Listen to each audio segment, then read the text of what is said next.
I, Viserys Targaryen, do hereby name Rhaenyra Targaryen, heir to the Iron Throne. The Targaryens are the sort of fascinating dynasty that we don't really know much about from the original books because at that point they've all died out. I don't even know where I first mentioned the idea of a Targaryen civil war called the Dance with the Dragons. But Ryan and Miguel and I have been working together, and it's exciting.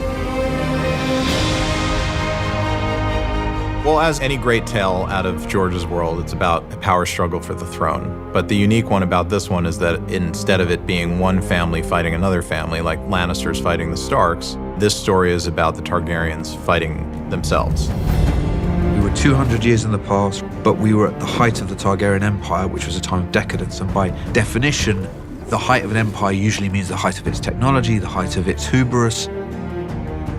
We had to show this idea that this was an opulent and decadent group of people, no war for 60 years. I mean, they're a happy bunch. And everybody knew that if you messed with the Targaryens, you would get the dragons, so nobody dared to overthrow them. I, Lord Hobart Hightower, promise to be faithful to King Viserys. It took a lot of doing, but we were able to put together a hell of a cast. We're looking for very specific people, so the very first person we wanted was Paddy Considine. I think Viserys struggles with being the king. Viserys feels a duty to keep peace amongst the kingdoms.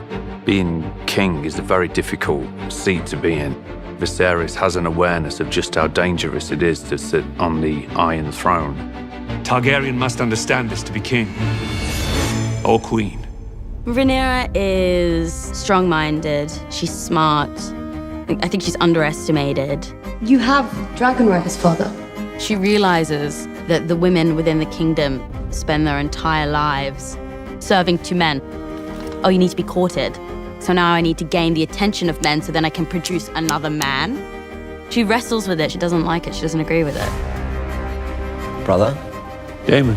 Daemon has a great affiliation and love and admiration for his brother, the king. But Daemon's all swords and knives, really. I do think on some level he wants to cause chaos. I think he's interested in chaos. I think he survives in chaos quite well. 3, 2, 1, action! He's got a quite clear moral compass, and you're either in it or you're out of it.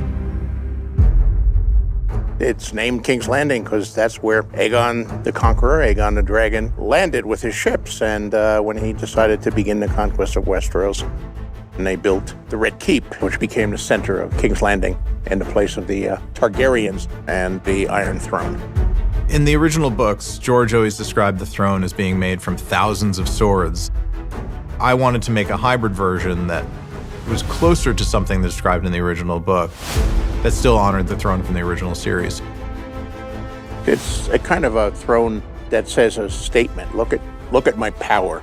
These are treasures of people I have killed or conquered. Cameras are running. When I walked into the throne room for the first time, there was a sort of moment that I had of like, oh wow, I'm on the Iron Throne. For me, it's really this particular period in Westeros. It was a time of high decadence and peace and prosperity. So you get to see what the realm looks like before it descends into the post-decadence of war that you see in the original series.